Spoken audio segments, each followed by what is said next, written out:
briefly introduce yourself for the purposes of the transcript? Yeah, so my name is Justis Lopez. I'm a current social studies teacher in the South Bronx at the Urban Assembly. I'm not going to pick it up. Where are we? Oh, I don't know if it cut off. Is it still good? No, it's good. Word. Name is Justis Lopez. Current social studies teacher in the South Bronx at the Urban Assembly for Applied Math Science. I've been teaching for this is my third year now. I teach U.S. history.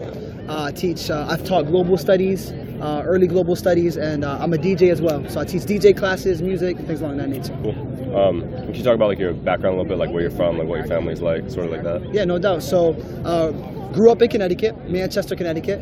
I'm a first-generation college student. So I oftentimes start off my narrative with that story because that shaped a lot of my reality. My father dropped out of high school and ended up going back to get his GED. And that kind of just like shaped and molded a lot of my experiences growing up in relation to educational access and equity. Yeah. And then when I went through all my experiences in Manchester, I applied to a variety of different schools growing up. I wanted to come to school in New York, in Connecticut, and the surrounding areas. Yeah. I went to school at the University of Connecticut. Cool. I studied history and education while I was there. I went to the School of Education. Yeah. And then once I graduated from the School of Ed, I got involved in a variety of different things while I was there, from undergraduate programs to SSS, things along that nature, cool. That really kind of helped shape and mold my experience. And then once I graduated from there, I got a job back in my hometown. So I taught at Manchester High School for a couple of years.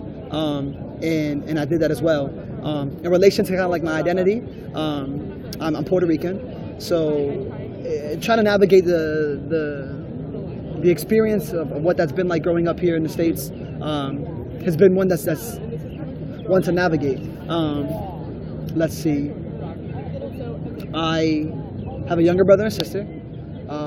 My sister is a senior right now at UConn. My brother is a sophomore right now at UConn. So they're both going and getting their degrees as well. So they're doing great work. Cool. Dope. So you recently started working at the Urban Assembly School. So why did you leave your last teaching job at Manchester High? Yeah, no doubt. So growing up, I knew I always wanted to work in urban spaces. I've always been attracted to just the essence of what urban education is. Yeah. And in cities, this is like the nucleus of just like innovation and just like culture and just and greatness. So I wanted to be in these spaces. Yeah. And I went back to my hometown and I enjoyed my experience there, but I also was encountering a lot of issues. Oh, go ahead, brother. You good? I appreciate that. It's a cool way to meet some good people. You're like, oh, it's good.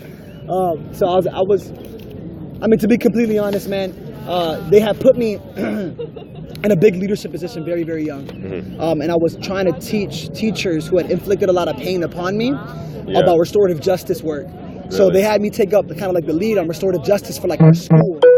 People who had actually taught you just a few years ago.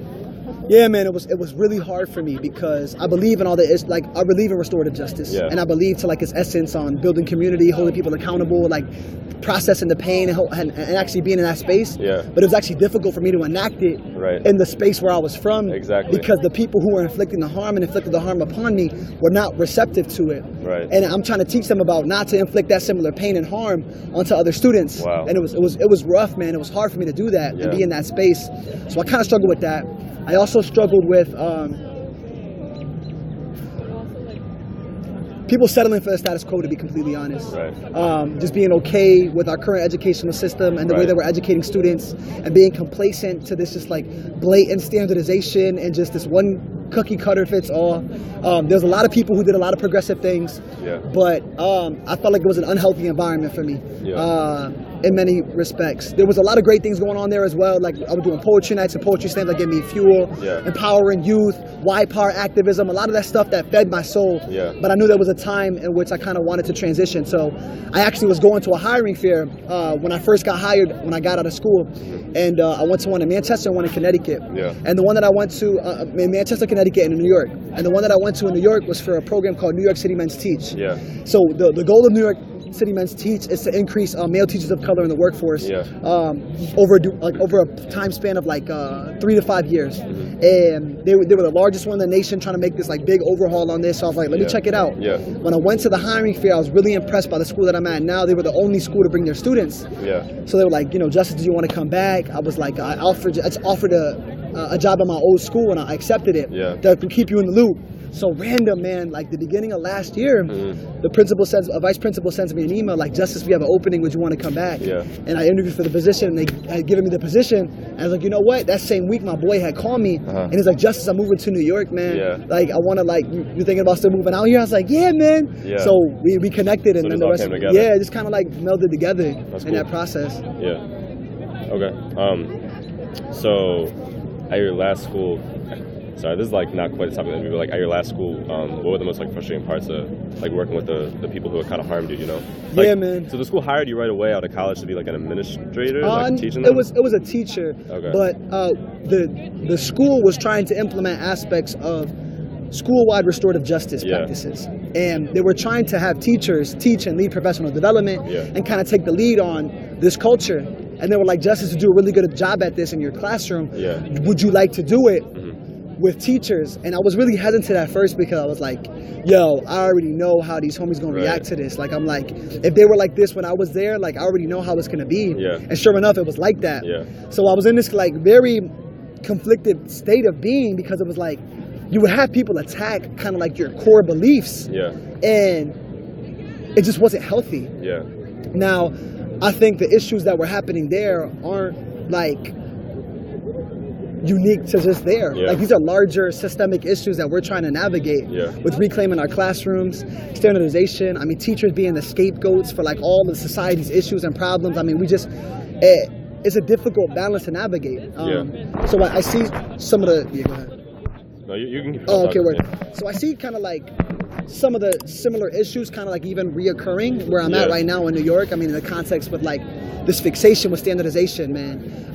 With the curriculum kind of matching up to like this Regents test. Like the Regents, it's my first time out here trying to take a Regents test and teach students for the U.S. Regents, but it's like, it's incredibly like long. It goes all the way back to colonial history, all the way up today. It's very Eurocentric, very canon based.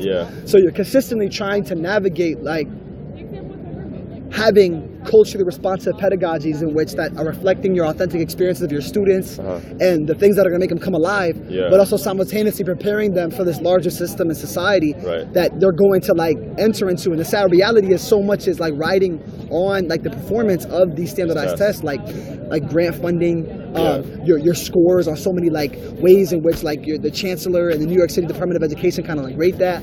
So it's been a conflicting type of like experience to try to navigate that space. So how do you handle that on a day-to-day basis with your lesson planning? Like, how do you balance like the values that you're trying to work on versus like teaching to the test, you know? Yeah, 100%. So one way that I do that is I've been allowed to teach an elective class. So my elective class, I teach 4 sections of it. I teach seniors, I teach juniors, and I teach any student. I try to pack it up as much as I can. It's called For the Culture. And it's basically like every aspect about humanity. I talk about hip hop, I talk about race, I talk about gender studies, I talk about everything that these youth really want to talk about that are making them come alive in a safe space that's just like all about what they want to learn about. I just did a DJ workshop today. We were like scratching. So like I try, that's one way that I balance it. Like if I could be in that space, I know I'm going to see these youth a couple of times, but I know that's not enough, right? Like I only have them for like a semester and I can only do that for that short amount of time. But you know, I'll take what I have given. And the second thing is we kind of rotate within our planning process on my team. So I'm a team of like 4 other people. So we rotate with our planning. So when it's my turn to plan, I always try to plan something that would always meet the needs of my students and something that's going to reflect them. So that's kind of like how I try to like really like balance that. And I try to make things like really hands-on and engaging. Like I'm not about like these dense packets. I'm not about like giving students these things that are just going to make them fall asleep. So we actually did one of these today. We did a Socratic seminar on the atomic bomb and all the backlash that was being faced by Japanese Americans. I mean, from like psychological warfare to like spot the Japs and like magazines. I mean, it's just wild stuff that America was doing to psychologically like indoctrinate the American population to think that Japanese people were like bad and evil. And like that's happened so much. Like both intentionally and unintentionally. And like it's something for me to try to be aware about as an educator. How do I perpetuate that but also stop that? But also still be in the system to transform it and simultaneously like almost contribute to it.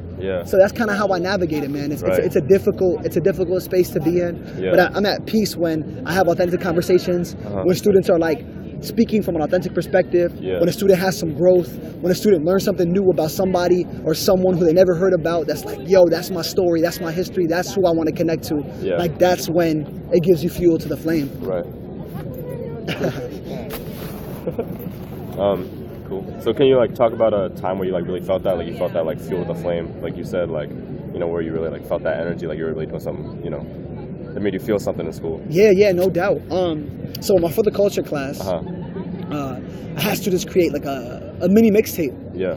and I had them write about I am poems, letters to themselves, and we were just kind of creating. Yeah. And just being in a space like that, man, it's like, I think we overthink some aspects in education so much sometimes. It's like, yo, if you provide a dope, safe space where people feel welcomed and they want to share their narratives and stories in ways that are healing, in ways that are uplifting, like that to me is authentic education. Right. Like when I could be in a space like that. Yeah. So anytime I could give students writing, so particularly like for the culture, we did one last semester in which they're writing aspects about, I mean, some very intimate aspects about their life. Yeah.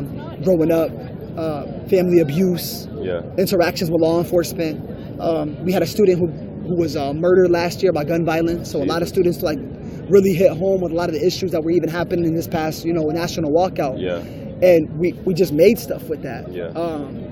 So that was definitely a highlight for me. I could say this past unit, man, was a great highlight when we did the Socratic seminar. Like we were rocking with that. I had students do projects in which we do like modern day muckrakers. So in early 1900s, we did some research on like who were people that were like addressing the harsh realities of that time. So you read things like Upton Sinclair, The Jungle, and different types of things like that. Yeah. But then at that same time, I was like, yo, just do your own thing now. Like be a modern day like reporter broadcasting on societal issues. Yeah. And that was super dope, man. They came with like posters, they came with mini documentaries, they came with presentations. Yeah. So anytime I could do stuff like that, where they can create authentic projects that are self-driven, that are addressing like real solutions to real problems, like that's when that really comes alive. That's dope. That's dope. Can you think of like any like student in particular like you've seen like really, you know, like come alive like with you in those moments? Yeah. So I had the honor this past 2 weeks ago to go to Hamilton, bro. We got a full grant. We took our entire 11th grade U.S. history team. 90 students, and it was transformational. I have a student, Kiki, and Kiki's a student in which she is incredibly intelligent, incredibly caring, but she struggles sometimes with like the judgment of others. And she really rose up like during this project, man. Like she's an artist. Like she totally came out of her shell. She was crafting like this art. She talked about the battle between like Hamilton and Aaron Burr. Like she was just crushing it. We went to go see it. She came in like the whole next week, bro. She was singing the whole Hamilton mixtape. She was like, yo, Lopez, like rap with this with me. She was hitting me with beatboxes and we were freestyling. And I just remember that experience of her being there in that environment and having that project and then coming back to like kicking freestyle ciphers with me about Hamilton and about like battles and duels. And it wasn't just her, it was so many other students. Like they would come in and they'd be like, yo, Hamilton transformed me, Lopez. Like, yo, kick a freestyle with me.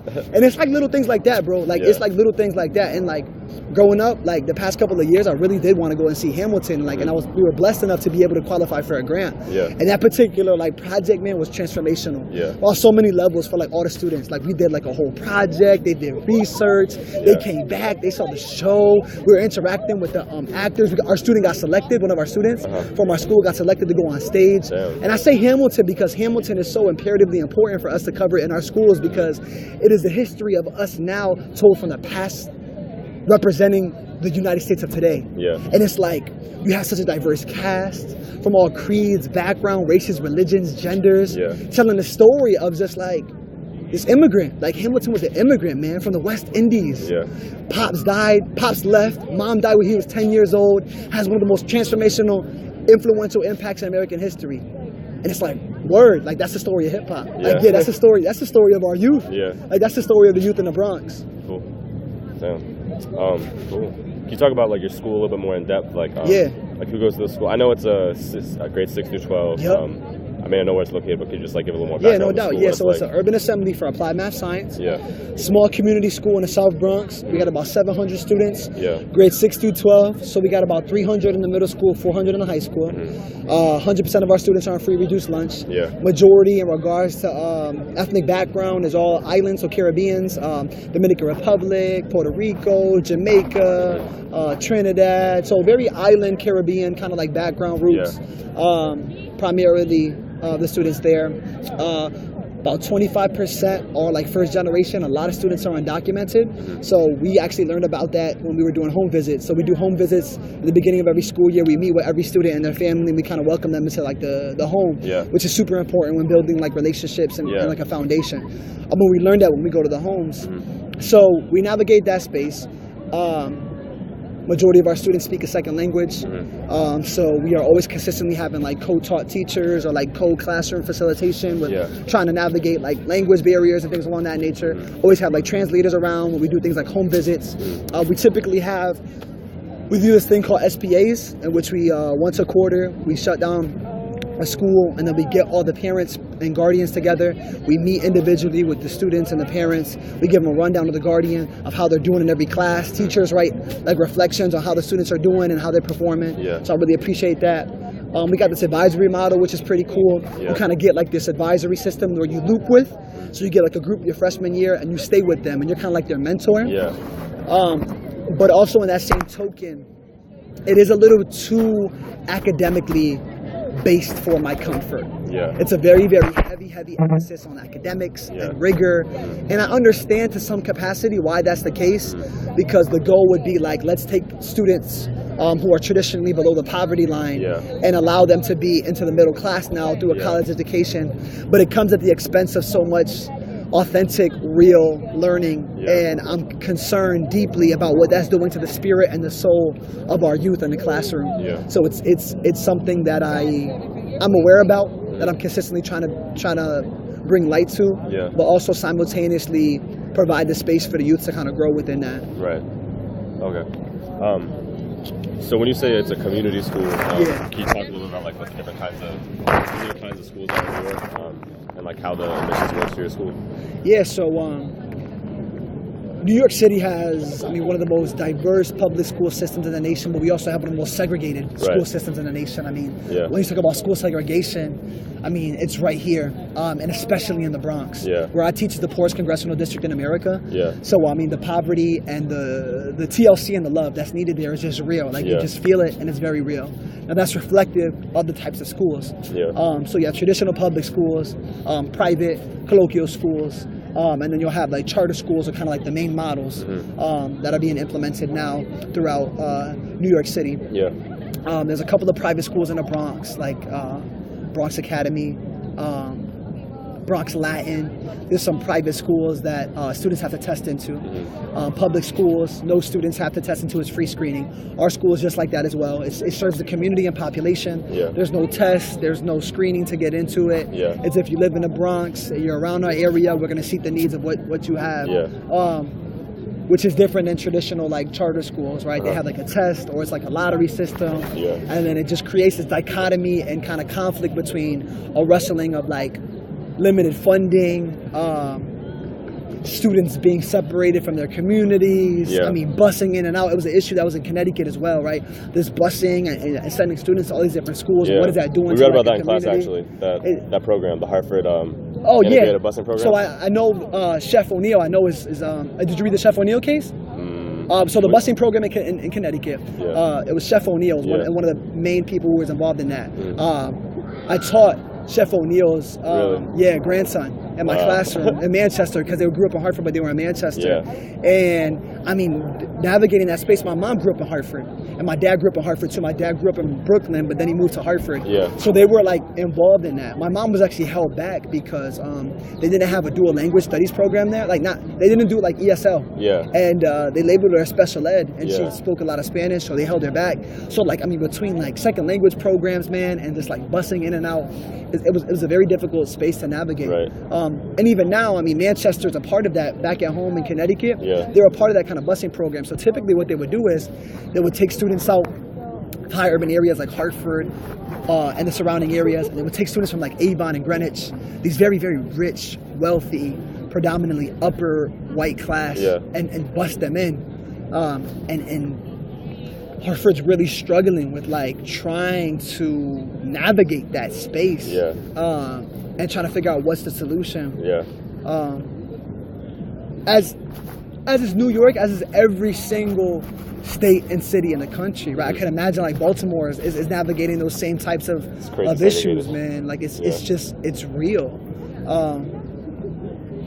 So the ways that we try to combat that, man, I mean, we try to take them on as many field trips as we can. We try to make it as community oriented as we can. We try to take them to college field trips so they can get like exposed, so they're not feeling like they're only seeing or being exposed to like one type of viewpoint or ideology or thought. We try to kind of get them in that space where they could be exposed to great stuff like this that we're here today.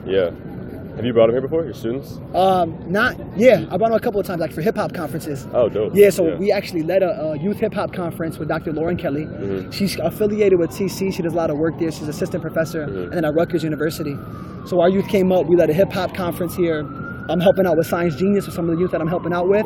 So Science Genius is another initiative that I help out with at our school, and we expose youth to aspects of complicated topics of science, and they rap about it, they spit poetry, and they battle here at Columbia, and they take it to the Bronx, all over New York, international, Toronto, all these different places. Chris Emden leads that here, and I help out with him a lot with that. Great homie. So I try to bring him up here as much as I can, try to lead in as many ways as I can to kind of get that experience. I was gonna say, I have some friends in the Chicanos Caucus, and they run a program called Bridge to Brilliance, and they do like student-led tours for like students from like urban areas in like nearby who are like mostly underrepresented at the school. And they do like tours that are more relatable stuff. So I'd love to connect. I'd love to bring my students up. I'll bring them for the culture class. I'll give you their contact info. That'd be dope. That'd be dope. But I was just gonna ask. You talked about how having the charter schools, the elite public schools, and the community schools kind of creates like a wrestling situation, like for funding. Like how do you see your school being affected by that? Yeah, man. So it's interesting because as I've been doing research, right, our school is what I've been told is a traditional community public school. So like it just serves the community out there. We provide services that attend to the needs of the family. But I've also doing more research that it's actually affiliated and been assisted with, and I actually just recently found this out, with like a board that runs urban assemblies, because there's not just one urban assembly, there's other urban assemblies around the city. So it kind of got me thinking, like, is this like a charter school that's kind of public school? Like, is this just like a community school? Like, what is this? And I'm still navigating that. I'm still like uncovering that, because like there's a lot of great things that goes on at our school, but also at the same time, it's like, I know what institution we operate in, and I was like, there's some things that I see that are kind of like, I feel like are really harming students, and I'm like, well, where is this coming from? And I see that operating at the school that I'm working at now. So in regards to funding, particularly, because that's oftentimes the biggest like issue when it comes down to, we have to consistently apply for a lot of different grants. Which the people I'm at with, like, I mean, they really, they drive hard on that. I mean, they apply for so many grants. That's how we got the Hamilton grant, right? Because that's really how we provide these experiences. So you really kind of got to like dedicate like some serious time to get more money. As educators to like get a team to write up these, and it's a long process, man. Like to get a grant, like, you know, like you got to get like team, you got to submit data, you got to like write up your statement. So it's a lot in addition to all the just like responsibilities of being an educator, man. So the downside to that is just like it's very consuming. The upside to it is when you do get it, you get to provide amazing opportunities for the youth. But also at that same time, man, I'm so conflicted because, right, the premise of what people, when they talk about charter schools, they're like, okay, our public schools are failing. And they go on this operating on this ideology, and I was saying I agree with it, but this is like, it's a sad reality that our nation is really moving towards this like national, I mean, the uprising of charter schools, man, is like, since the 1990s, it's like unreal, man. And why I say that is because it's rooted in this ideology is almost like free enterprise. Like, well, if we provide more autonomy and provide like different experiences for different youth, then we'll be able to address this gap. And like in theory, that doesn't sound like a bad idea, right? We're like, okay, like we should be providing opportunities for you to be able to excel. But then like the really real ramifications of that is just having our public schools almost be like these just like leaving grounds for kids, man, that don't get accepted or in these spaces, and it just becomes such a conflicting kind of like separating of social class and strata where people who need it the most oftentimes are getting the assistance that they need. And it's a very, public education is such a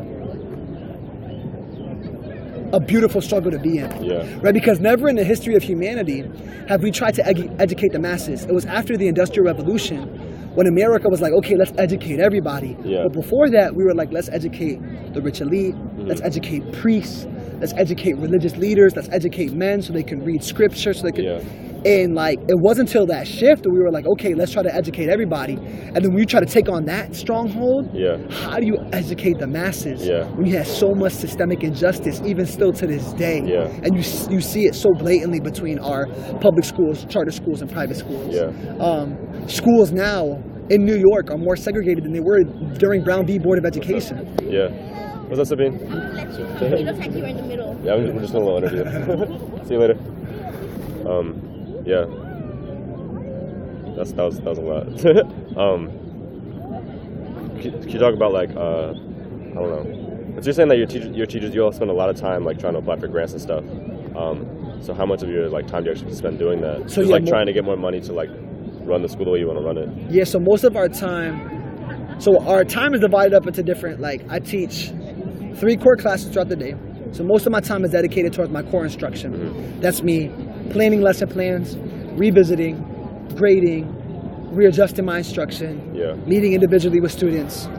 I'd say like a lot of my time is dedicated to that, honestly. Like I'd say like 65-70%. Then you got after school programs.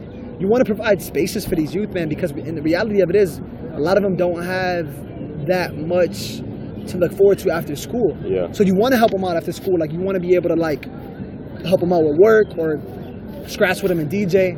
So that takes a good chunk as well. And then I would say like family partnerships, so like organizing field trips and things like that take up another like 10%. So I'd say maybe like 10-15% is dedicated to that. But the majority is dedicated towards instruction. But then you're trying to navigate that space of like, because we try to split it, like we try to split the demands, because if you try to take it all on at one time, it's a lot to navigate, man. It's a lot to balance. So we'll have one person write up this, one person will write up that, and then we'll have another person to kind of put it all together. So that's kind of like where the difficulty has been. I mean, there's been like this kind of like focus on, particularly towards the end of the year, this Regents prep, which I'm really not feeling at all. Like it's like this prepping for this Regents exam, and that kind of like plays into this whole spectrum of it. So that's all I have to say for that. And so when you apply for you said when you apply for grants, they ask for data. What kind of data are they usually like asking for? Like test scores? Test scores. They'll be asking for their student population. What's the breakdown of their population? Student examples of work. So the test scores play a role, like besides, students getting into school or like how they're ranked, it also affects you getting funding. It does. And that's the sad reality of it. Right? Because you gotta like play the game to get the game. But how much are you willing to play in order to like? It's like you got to become a part of the system to change the system. But how much would you become a part of the system before the system changes you? And before you start to adopt the ideologies of like, and really believing into this, which we know is not to be true, but it's like, what are you willing to compromise on? Is the real issue that we kind of like boil it down to.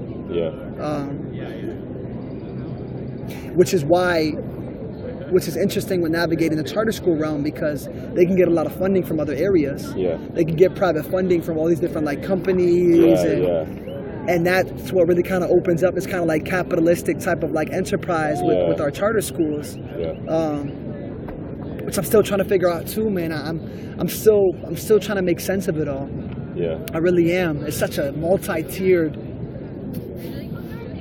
it could become easy to get consumed and lost in it. Yeah. So I just focus on my youth. I just focus on who's in front of me. Right. And I know as long as I stay focused on that, like that's, and that their best interests are at heart, that's all that really matters. Right.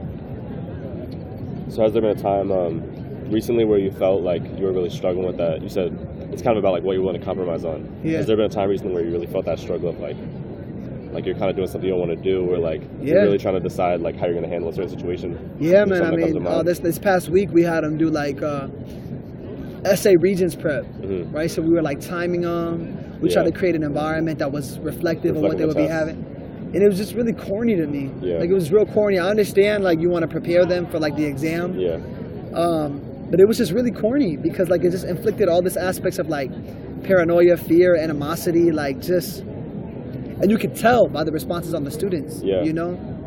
But I try to just like calm down as much as I could. Yeah. Like just say like, look, we're just gonna go through this. I'm just giving you participation. As long as you put something down, like you'll be able to. Yeah. So not like have that heavy emphasis on that standardization and testing, but like here's just a practice to kind of see where you're at. Yeah. And that's how I try to frame it. You're right. But that was definitely one. I mean, in the beginning of the school year, man, the first day they wanted to jump into content. Yeah. And I was like, yo, that's so weird. Like you're not gonna build like culture and community in your classroom. Like so the first day I was already like kind of like no, like that doesn't make sense to me. Yeah. You know? And there was just that heavy emphasis on that academic piece. So that was another like time. There's a couple of times they give out like for do nows, like for your initiation. There's like these multiple choice questions. I'm like, this is corny. Like, what is this we're doing right now? Like, why are we giving them this like rote memorization, like multiple choice recall as like something to engage them in? Like, no wonder they're bored. Like, no wonder they don't want to be here. Like, I wouldn't blame them. Like, why are we doing this? Yeah. So those are particular times. And then anytime I realize that, I try to navigate that space, adjust it, and change it. And like provide different experiences, or like provide an opportunity where like it's engaging, or like even just reflective of what they want to do. Yeah. But it's difficult because you're challenging the status quo at that particular time. And different schools have different cultures. And if you start to shift the culture in a way, particularly with administration, I've noticed that like it can become isolating very quickly if you don't like navigate the space. Yeah. Which I always try to like just see what the best kind of like move is to make in regards to keeping youth first. Yeah. You mean it can be isolating for you or other teachers who try to change the culture? Because like you're newer in this system. Like I'm a new teacher in New York, right? And I just don't see eye to eye with leadership. Yeah. Are you talking about in your school specifically? Yeah. Okay. The principal. Yeah. Particularly. Yeah. I don't see the eye to eye with everything. Yeah. So I know that particular person, you know, in reality doesn't hold a lot of power over me, but I do know that there's things like observation, permission to do things with certain students. So at one context, you do have to kind of like see what you're willing to compromise on. Yeah. To see what you can do to get the best interest of the students. Yeah. What was I gonna say? So I'm just trying to like take it all in. No, you good, man. I hope I'm giving you some like. Yeah, I don't know it's good. No, it's good. It's all good. Yeah. I was like, I don't know if you want me to touch on anything else, like particular experiences or like challenge in the system, or like I'm really invested in hip hop ed and like going to a lot of professional developments and bringing youth there. Well, yeah, I want to get into that, but I was also just gonna ask you real quick before that. Who gives you like who passes down that like you have to do the do nows in this kind of way, or like you have to do Regents prep it's in this particular way? It's the culture that's been created from administrators down. Yeah. So the administrators of your school will tell you like this week you have to do Regents prep or something. So the administrators will all meet with like team leaders, and the team leaders will try to. The team leaders will then will all organize and get together. Yeah. I can't bash my team leader entirely. He's been open to a lot of the ideas and challenging that dominant narrative. But also at the same time, there's too much work to be. There's a lot of work to be done. Yeah. So I don't want to become comfortable in that when Right. it comes from like the culture that's been built there. Yeah. Right. Because you're saying that your school there's a whole board of all the urban assemblies. Yes. Right behind that one. Yeah. So how is that even legal? If it's like, I don't understand that. I just started really doing research into it. If they're all public schools, right? Yeah. They're all the community kind of school. Yeah. How can they have a board for like the urbanist? I'm finding out. Yeah, I like just found out this week. Like I was just like, wait, is this a board, a nonprofit? Like I was like, what is this? Yeah. So I'm still navigating that space too. Like I'm like, who runs the urban assemblies? Like are they run by the Department of Education? Yeah. Are they run by like a different governing agency and board? Yeah. I have a lot of digging up to. Like I have a lot of questions I'm asking myself. Yeah. And I wish I wish I had more answers. I really did. But I'm like, is this really a traditional public school? And if it's like, is it like, what does that mean? Yeah. If it's been like has it been like rethemed? Has it been like packaged? Yeah. Like, I don't know.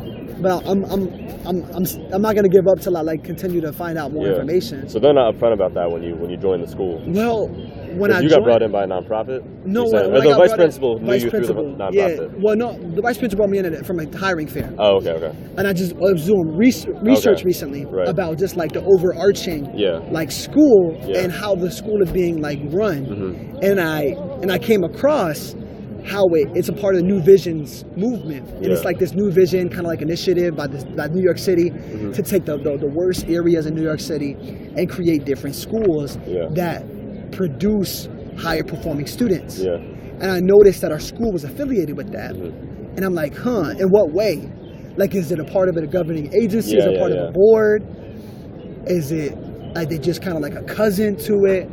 So I don't have the answers to that yet, but I'm still looking. I recently just found out about this. I'm just like, Yeah. So that'll definitely impact like my progression moving forward. Yeah. Like if I stay there, or if I continue to want to like go to a different school or even pursue higher ed, to kind of just like be in a space where I can make institutional change. Yeah. Like I would love to come back and get an EDD and like make partnerships and spaces and create programs that are directly affiliated with these institutions, but simultaneously transforming them. Yeah. And having the backing of the academy is such a powerful tool to have that. But at the same time, it's like, to what degree? Yeah. You know? So you're still kind of in that dichotomy of being as a high school teacher as well. Right. I think about that all the time. It's so frustrating, but at the same time, I'm like particularly here, right? That's what if you have the resources from this university, you're like, you could transform the world, dude. Like you could, but at what expense? Yeah. But at what expense? And who are you bringing to this space is super important. Yeah. Like, what was that organization you had mentioned? That I worked at before. No, the organization that brings students up. Bridge to Brilliance. Right, Bridge to Brilliance, right? Like, okay, Bridge to Brilliance is, by its very essence and nature, like, transforming this landscape. Like they're doing like that work. They're like, all right, like we need to bring these youth here in this space. But at the same time, we're still falling into that dominant narrative of like, you need this, you need that, in order to be this. Yeah. And it's like, I hear both sides of that. I really do. Yeah. And I'm not like, I don't have the answers to all. I consider myself an urban anthropologist at this point. I'm just kind of like seeing what's happening. Yeah. Even what you're doing right now, right? That's what you're doing. You're like an urban anthropologist. You're looking at like how the cities and New York City is being stratified and what is education and what's the role of education in this system. Yeah. So I'm on a similar boat to you. Yeah. I'm on a similar boat to you. Yeah. So you're talking about you can see earlier when talking about the Regents prep and like doing the practices, you can see how it's like affecting your students, like what's like this past week even, like how have you seen it like affecting the the people that you teach every day? Like I see it with particularly just the overall well-being, man. Yeah. Like the attitude and their experience in education, man. I mean, they walk in kind of defeated, right? They walk in kind of like psychologically drained, bro. Like you got everything going on and you got this on top of that. It's like, it's draining for a lot of them. And it sucks to like the authentic learning and like joy out of education, you know? It also creates a lot of like anxiety. It creates a lot of anxiety because I teach one section in particular that's all repeats. Mm-hmm. So I teach a whole section of students who've either one, not gotten the credit for the class. Yeah. Two, got credit for the class but didn't pass the Regents. Yeah. So now they have to retake the class in order to pass the Regents. Yeah. Or 3, what did I say? First one was didn't pass the class, second Yeah. one, they passed the Regents but didn't get the credit for the class. Yeah. So there's all these different like scenarios Yeah. that come into play. Yeah. And it creates kind of like this sense of a fear, of paranoia almost sometimes. Yeah. And But you do your best that you can see it. Yeah. Like you can see it in the way students respond, how Do some they- students shut down. Did they tell you about it? Yeah, Yeah. yeah, they do. They do. We talk about it after. Yeah. I talk to them about it. It's my first year there, so like I'm trying to make my small change as much as my change as much as I can. Yeah. If I stay there longer, it'll be more and more as I continue to be there. Yeah. But I changed it in regards to how heavily it was weighted. Mm-hmm. Like before it's weighted a little heavier more, I'm like, nah, we don't need to weight this as heavy. Like, all right, if I really want to practice this, like, Even for the class grade. yeah, Yeah. like we don't need to weight this as heavy. Yeah. Let's weight other stuff more so that it impacts their grade in a positive way. Right. Not so necessarily much. So that kind of alleviates that paranoia. Yeah. It alleviates that fear. Another thing I want to ask you about, you said you feel like your school is more like academically focused. Yeah, and you would man. Ideally, like, It kind of what do you has mean like by some that? like charter school-y-esque like type of remnants to it. Yeah. I've been kind of realizing that this year, like in regards to like just this heavy fixation on like academics and rigor. Yeah. And like come in, utilize every single minute, do now, transition into the mini lesson. They regiment every single minute. Yeah, like- Do they use those teaching tactics? Pencils down in 5, 4, 3. Like that kind of stuff. But Yeah. they tell you to do like the gestures and like the snapping and stuff. Nah, You know not what the I'm talking about? snapping. I don't buy into that. No, yeah, nah, because like, we had to read this thing in class. it's like it's corny to me. Yeah, they put it in a bunch of charter schools, but someone developed a book where they had pretty much like all these different specific like pedagogy tools that were literally just put in place to like keep people like as focused and like doing work like constantly. So like half of it was like these like nonverbal gestures and stuff, like snapping at kids and all this stuff, and I was just like, this is terrible. That's so Yeah, I was just fucking wondering if they weird made you to do that in me. your school, but I'm In glad our they don't. school, what's weird, I mean, But they make you do the down to the second. they do it down to the minute, man. Yeah. Yeah. I don't buy. Like, I don't teach like that. Like if I want to Yeah. get students' attention, I'd be like, yo, when I say one, y'all say love, one love, and everybody comes back. Like I Right. just do like I do chants. Or I'll be like, yo, eyes and thoughts, come on up, and they come back in. Yeah. And then we just vibe. Right. But like, there's some things that's like, it'll be like, okay, perfect example. Like when they do a do now or like an initiation to the lesson, they'll be like, okay, stop reflecting in 10 seconds. Writing your last thoughts in 5, Oh wow. 4, 3, 2, 1. Eyes up, Yeah. pencils down, and they'll scan. Pencils down, The other everybody's teachers do attention. that? Yeah. Yeah. Pencils down, everybody focused. Okay. Yeah. It kind of reminds me of like a charter school-y-esque type of Yeah. like a lot of that was kind of like different to me, like Yeah. that model. Mhm. What else that was kind of like When I looked up the school originally, it kind of seemed like a charter school based on the name and like kind of Yeah. the way they describe it a little bit. Yeah. But also, I noticed that like one of the first things they put in their introduction is like bragging about students going to Ivy League colleges from there. Yeah, it's just like, I mean, it's pretty clear like what the model is, I guess. yeah. You know, And maybe like I you said, should, yeah, like, maybe I should have did some more research on my end, like when I entered into it. Yeah. How do you feel but- about the other teachers there? Are they like more complacent than it, or there's other people there like trying to like There's a change it couple, more? man. So what I've realized from my educational experiences and everything that I've been involved in, you could break down every system into 10, 80, 10. There's going to be 10% of people at this school, Yeah. at the school that I teach at any institution, at any business, that are going to lead the majority of the change. Yeah.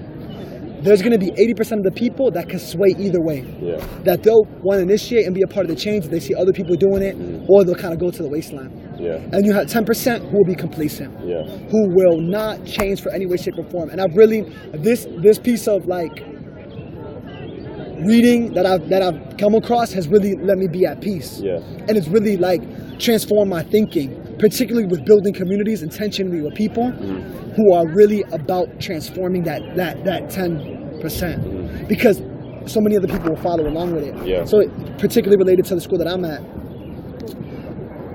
I say a good majority are complacent in that space. Yeah. But you got a small handful amount who are really challenging that system. Yeah. Who I associate with, who I operate with. Yeah. Are most teachers in school white? A good majority are. Yeah. Yeah. I mean, that's public education, bro. Yeah. I mean, you got 80% white females. Like that's just the reality of this field. Yeah. And what does that mean? What does that mean? I'd say it's a better job than most schools in regards to having teachers of color. Yeah. Right, like there's a good amount of teachers of color. I mean, but not enough, not as much as there should be. Yeah.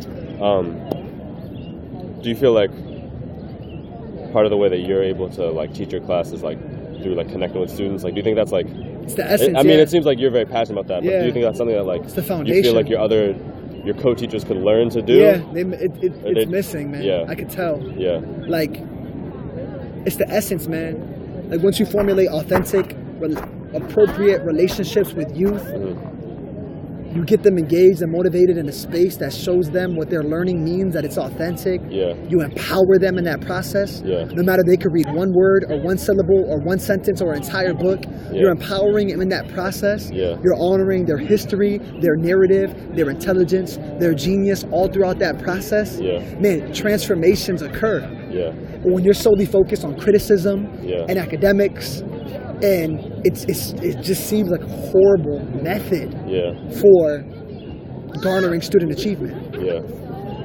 But maybe that's on my end. Maybe I should have did a little more research, but you never know until you're in it. Yeah. You never know until you're in it. Yeah. You know? But do you think I've learned a lot though being in this experience, I've learned a lot. Yeah. I was just wondering, like, I don't know, something I've been thinking about a lot is like if there's a way for like these teachers to like learn more how to actually connect, or if it's just something like authentic that they're missing. You know what I mean? Like, because I saw it a lot like in my high school. Like most of the teachers like don't really actually connect with students. But like part of that is just growing up so differently. And I just wonder if it's like, do you think that's something you can learn?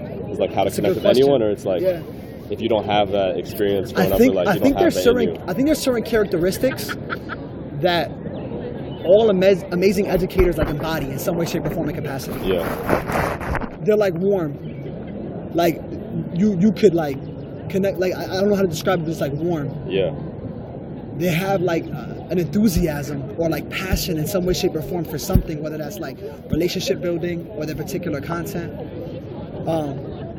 They have like an arsenal of toolboxes, like of ways to engage. Like they have differentiated instruction. Like they just are able to navigate, not even just with instruction, but in all different capacities, they're able to navigate that. And then they hold students to high standards, yes, but empower them through that process.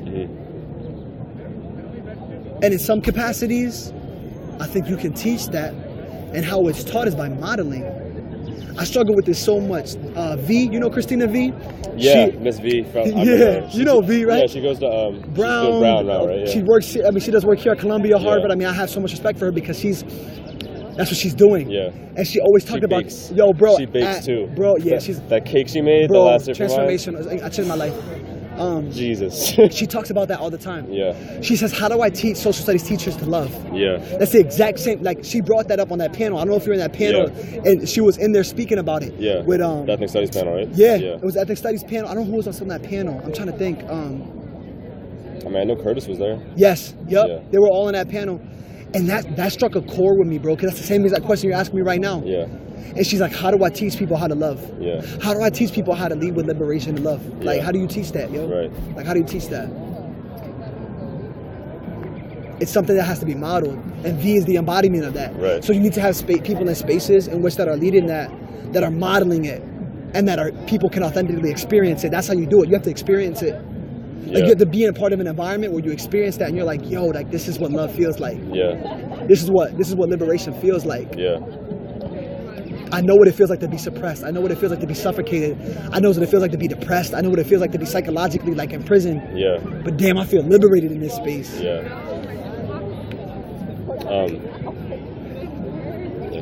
So can you talk about some of the stuff you do like to build that community, like you said, and you mentioned you do like professional development and like workshops you do outside of school. Yeah. Is that part of how you build like the community? Personally like, the for me, or 10% like you in the feel? classroom, you mean? Like how do I garner up my way of like sharpening like, or staying Just- fueled for myself? Or like, how do I do it in the school, like with my students? I'm actually curious about all that. Like, how do you build community with your students? How do you build community with the 10% of people you feel like want to work with you to change things? Yeah. And also, how do you like just take care of yourself personally? Like, because you have that warmth that you were talking, like you really have that. You always have this positive energy.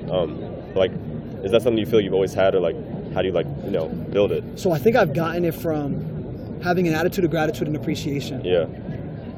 I've been humbled by life and life experiences. Yeah. From my mom, my dad, the people in the community that I've been able to serve. And I'm just grateful. I really am, and I'm just authentically grateful. And I've experienced that from both joy and pain. Yeah. Seeing the pain of my father, seeing the mistakes of generations and generations that my family has made. Yeah. And realizing and seeing the pain that they are in, and really just being like, how do I break this cycle of pain? How do I break this cycle of poverty? How do I break this cycle? And it has always been joy. The only way to overcome is through joy, man. Yeah. That's what people want to take away. Yeah. They want to take away your joy. And all these movements, if you really think about them, they're rooted in joy. They just want to like showcase the joy that they want to bring to other people that people have been just trying to take away from them. Yeah. And that's what I lead with. Like I lead with that in my spirit. And then how do I nourish that? I'm always trying to surround myself with people who are kindling the spirit and flame. Yeah. So going to professional developments, reading up on professors that speak that knowledge, like Dr. Love, Dr. Emden, V, Bree Picower from Montclair, Ian Plevy, Lauren from Rutgers. I mean, all these different professors that I stay in contact with, my professors from UConn that really like helped and molded me. I stay connected to the communities that shaped me. That's one thing too. I always try to stay connected to those who shaped my experiences, because that's important to me. It's important to like never forget where you came from. Yeah. So I still keep in contact with all the teachers who really like I bonded with and who impacted my life. Yeah. And then professional developments, always learning, man. I'm always on this like thirst for growth. I don't know, and whether that's in a book, whether that's in a podcast, like I'm always listening to educational podcasts or like videos from people when I'm on an audio book or I'm on the train. Like I'm soaking it in because I just want to learn. I just want to grow. And then shadowing, being in the spaces where these people are, going to poetry slams, going to talks, going to these different types of things. And then for students, doing that same exact thing. Like providing them spaces where they can experience joy in the classroom. So whether that's writing, whether that's DJing, whether that's just like kicking it and chilling and talking about real stuff in life. Bringing them to these campuses and these experiences so they can see the possibilities. Bringing in people who look like them, who had experiences like them, talk to them about the experiences that they went through and how they overcame struggle. Being authentic, making partnerships with family, texting. I'm always in communication, constant communication with the families that I work with, that I work for. It's a village mentality. And that's what keeps me moving forward. And anytime I feel inauthentic, I have to get a gut check. And if it's too much, then I have to pivot. So it's just kind of like, I don't look at anything in life as like a fallback. I just look at things as pivots. Like it's like, okay, I was going down here, I'm just gonna pivot. I'm just gonna pivot. I'm just gonna pivot. And you just kind of take different pivots. So what's the time when you felt inauthentic, you felt like you had to pivot? When I left Manchester.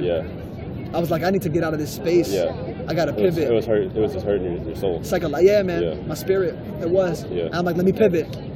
And now I'm here in New York and I'm like, oh man, like I'm seeing a lot of similar things, man. I'm seeing a lot of similar things. But I'm not gonna give up. I pivot. I keep pivoting.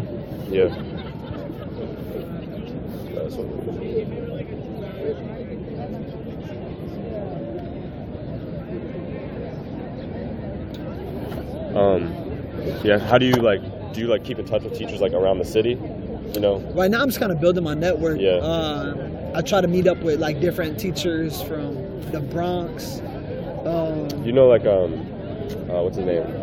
Mr. Jose Vilson? Yeah, that's my boy. Yeah, Jose, yeah. I'm meeting up with him tomorrow, actually. He's going to ARA. cool. There's the whole conference for AERA is this. Someone was at the restaurant I work at last night talking about that conference. He gave me his contact info and stuff. He's presenting there. He's a German guy. His name's Andreas. Andreas. I don't know, but I'm going the whole weekend if you want to come up with me. Weekend? Yeah, I'm going tomorrow. I'm going all day. Is it free? There's a student price. It is a little. Yeah. I'm just investing into it. Yeah. But you do have to pay, but you can volunteer with the grad chapter or undergrad chapter, and you can just like network and meet a lot of people. Yeah. But I'll be there tomorrow all day, and I'll be there Sunday pretty much all day too. Yeah. But it's $250. I bit the bullet and I just kind of invested in it because everybody who I admire is there. Right. Like, and everybody like Jose, I'm going to his sessions. Yeah. He's got a session on like teacher empowerment tomorrow at like 10:30. Mm-hmm. So I try to link up Jose when I can, but I mean primarily we keep in touch through Instagram and social media. Yeah. Like we always comment or like send DMs to each other like, yo, how you doing, fam? Keep it up. Yeah. Like, yo, I like this post. Like we're always in constant communication like that. Yeah. So you do that with a lot of teachers? I do. Like that's how I primarily keep in contact. It's through social media as well. I mean even like with this interact like. It was like, yo, I can't contact yourself. That's how I mainly keep in contact. Yeah. And then I'll go to stuff like poetry slams or like Urban Word has their poetry slam tomorrow for their final at the Apollo Theater. Yeah. So like I go to stuff like that and I link up with teachers. I'll go to like conga classes and I'll take some conga classes with teachers like That's cool. for like music. Yeah. So that's primarily how I do it. Yeah. But even just navigating that, man, I mean, it's you know, in addition to like making dinner, you know, commuting, going back and forth. Do you sleep? You know what I'm saying? Like I try to get 7 to 8 hours a day. Okay. Recently I've been getting like 5 to 6, so I gotta get better with that. Yeah. But I know like my body's feeling it. Like I definitely did gain a little weight, so I gotta get back on that. I gotta eat healthier and be more aware about like my weight. Yeah. So that's one thing I want to work on. Yeah. Covered a lot. So do you know about like how standardized tests are used? I don't know, like what do you know about how standardized tests are used in general throughout the New York City school system? Yeah, I mean, besides the regions of your school. So standardized testing is rooted in eugenics, and this really came about right after the Industrial Revolution, but it's way even before that. I mean, this goes back such a long time, but really like in the early 1900s when it really started to come about, where doctors would socially stratify people based upon like different forms of intelligence. That's what the whole like IQ thing is. That junk is a fake like notion of intelligence, man. Yeah. It's rooted in like these like false conceptions of intelligence. Yeah. Like to me, intelligence is a person who thinks purposely, acts rationally, and adapts to their environment. And if you look at what these youth are doing in the Bronx, they are geniuses. Yeah. You know, like they're thinking purposely, they're acting right, they're adapting to their environment. I'm like, man, these youth are doing it. Yeah. But there's the notion of like the standardization and the testing of this country and how racist and sexist and homophobic it is will not acknowledge that. Yeah. And that's how it's created, man. People thinking schools are failing. No, they're operating the way that they should be. Yeah. Like they were created and designed like this. That's what I was saying. Like people are like, oh, schools are failing. School. That's why they have like this movement with like different types of school. Yeah. Like no, it was designed like this from its genesis and inception. Yeah. Like they were made. They're operating just the way they should be. They were created to be like this. So standardization is rooted in that, right? Even from the IQ to College Board to SATs, to Regents. In Connecticut, we had SBAC, which is a little bit different. It's based upon these false notions of intelligence and privilege and access. Yeah. It is. Do you know about the Gifted and Talented program in New York City elementary schools? No, I'm not too familiar, actually. But so basically, I was just doing a little research on the standardized testing in the schools, and I found out if you're in kindergarten, first grade, second grade, you can take these tests to test into the Gifted and Talented program, which is like a tracked thing they have at some schools where you get to do advanced classes or whatever. Yeah. But you can look at like who takes the test and like what percentage of them pass it and get into these programs. It's like the districts. I think the highest one was like District 1. Pretty sure I think it's like the Upper East Side, but it's like all the richest districts where the kids are like doing the Gifted and Talented things. That makes sense. But I guess that further. They don't talk about that in your school, Gifted and Talented at all, like. No, we don't have any Gifted and Talented. But yeah, because that's for elementary school. But I don't know. Just what do you think about like that being used at that early age? Even when I went to UConn, we're one of the leading schools in the world with Gifted and Talented programs. So like one of the professors that I had, Dr. Renzulli, he's like an international educator that's really focused on gifted and talented ed. And he holds this conference They called it oh man, what's this conference called? Confertude. They bring people from all over the world, Brazil, Colombia, Europe,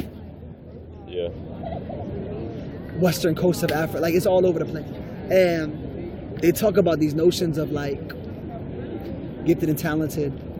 And even in that program, it was heavily Eurocentric, heavily based on high class.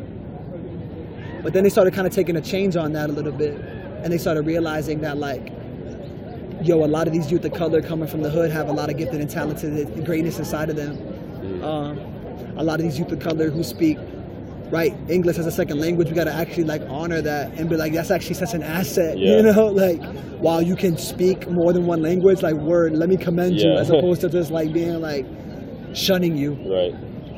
So I believe that the gifted and talented programs are trying to take more of a step. I can only speak from UConn. They're trying to take a little bit more step of that. I don't know from New York. I don't know about it too much with that. Yeah. I know Hartford, in Connecticut, they opened up a Rizzoli Academy that was geared towards gifted and talented. Yeah. The whole notion of gifted and talented, though, is just rooted in, like, it's such a false premise to me, man. It's such a false premise. It's just like, wow, like, really? Like, we have this separation of, like, gifted and talented? Yeah. Like, you think about all these things that these kids got to go through and overcome, and we're gonna, like, we're gonna try to, like, quantify that.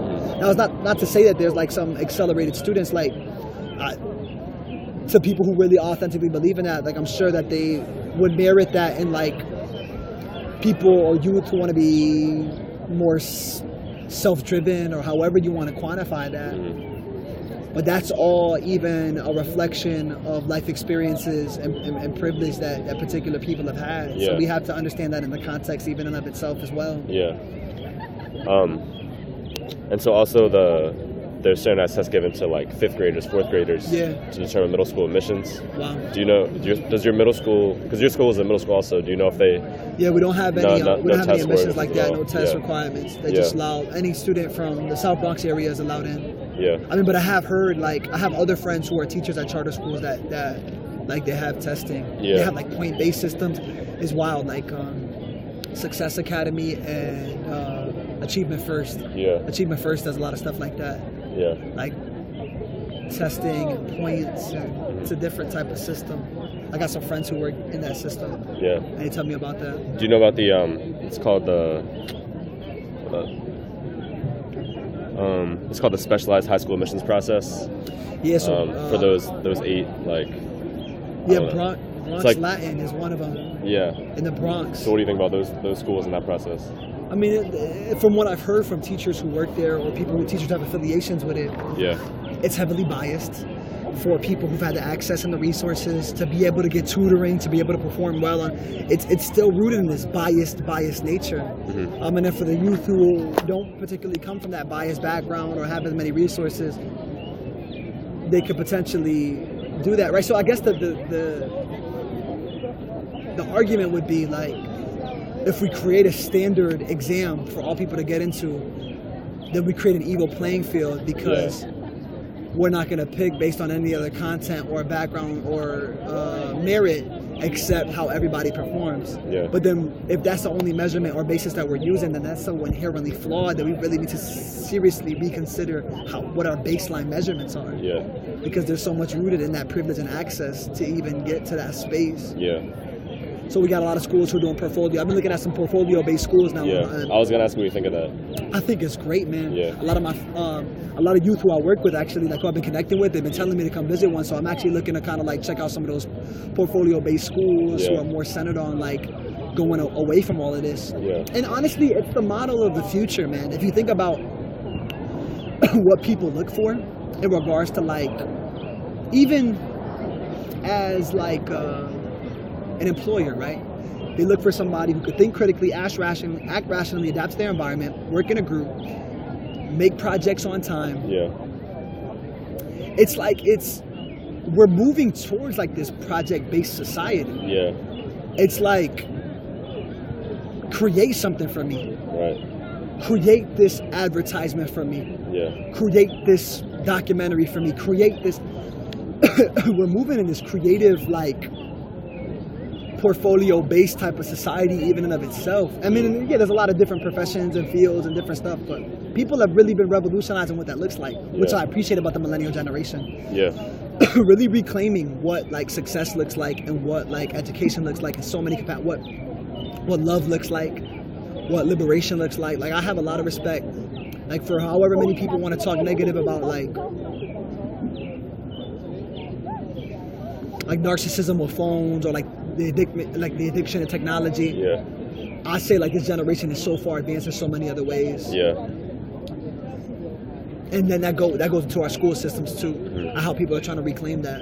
Yeah. Opting out movements. Yeah. In Chicago, I mean Oklahoma, all these schools, these teachers just like fighting the system now. Yeah. Do you know about the Coalition of Essential Schools in New York that like opted out of the regions? Yeah. Can you talk about that a little bit? Yeah. So I know a couple of people that teach at them. Mm-hmm. But I don't really know much about them. Like, how do they work? How do they get out of it? Yeah, it's super dope, man. Like, it's pretty much a variety of aspects based upon a mission. Some of them are like non-traditional schools. Some of them are students who didn't necessarily like feel as comfortable in a traditional environment, so they go in there. Some of them like you get accepted based upon like what you create. Like you create something and they like evaluate it, like whether that's for like an art program or like whatever that may be. Mm-hmm. And then they do these things like capstone projects at the end. I actually want to check them out. Like I know a little bit, but I don't know entirely too much. Yeah. But they do like capstone projects like right around this time, where they're presenting the work that they've been working on. That's addressing a particular like authentic need in the community, and that's what I've been really trying to network with right now to kind of see if I can get into one of those schools. Yeah. Because Bree and a lot of the teachers who we are in, like the network and believe in that type of work, that's what they're doing. Mm-hmm. So that's kind of like to my basis of knowledge. There's like a consortium of them. There's some like in the Lower East Side, in Harlem, and that's the kind of work that they do. Mm-hmm. James Baldwin, where NICOR is every year, I believe is one of those schools. Mm-hmm. I think it's fascinating. I think it's awesome. I think it's the movement that we need to build more. I think we need to build more of that. Yeah. I just want to be in a space of what that looks like. Right. I haven't seen it yet, so I want to just like shout out some teachers. Yeah. This conversation really inspired me to do that. Like, I'm really gonna be in that space and really be intentional with like experiencing it, because even taking my own advice, I was like, okay, how do you do it? You gotta experience it, you gotta be in that space, you gotta feel it, you gotta see it. Yeah. It was just hard for me to do that from Manchester, coming back and forth to Connecticut, so like from New York, but now I'm here in this space, so like that's the next like kind of thought process moving forward. That's dope. To speak from a more authentic experience from that.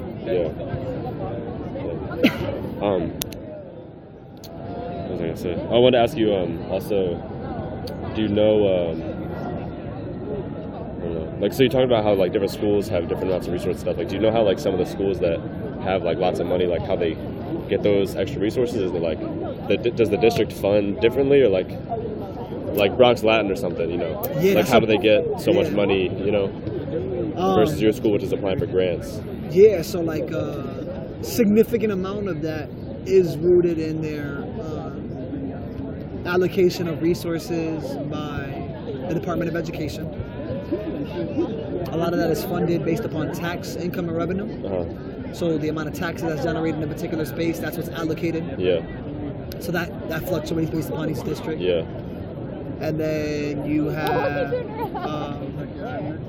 a variety of other factors that go into that. Yeah. Secondary prep, testing, AP classes that are available. Mm-hmm. All that goes into like that factoring component. Yeah. In regards to the way that resources are allocated. But yeah, man, I gotta do some more research upon myself too. That's a great question, man. Yeah. Yeah, you're asking some really good questions. Yeah. One more thing. Can you talk about your organization, Just Experience, and also just like the role you see of like outside organizations in public schools today? Oh yeah, word. So I created my last year in college. Mm-hmm. People told me like, Justice, you really like music, you really like being an MC, like you should create something with it.